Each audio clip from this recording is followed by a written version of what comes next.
राधा वल्लभ, श्री हरिवंश, राधे श्याम।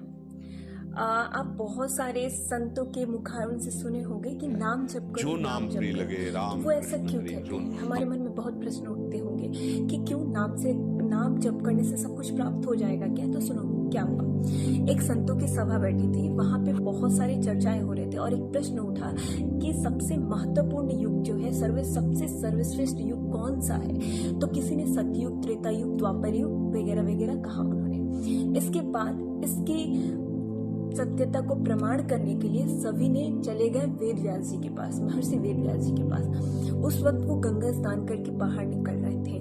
तब उन्होंने बताया कि सबसे सर्वश्रेष्ठ जो युग है वो कलयुग है। सब तो शॉक्ड हो गए, क्योंकि बहुत लोगों ने सतयुग, त्रेता युग, द्वापर युग को बताया, कलयुग तो किसी ने कहा ही नहीं। तो उन्होंने प्रश्न किया कि क्यों महर्षि, क्यों कलयुग जो है वो सबसे महत्वपूर्ण, सबसे सर्वश्रेष्ठ युग है?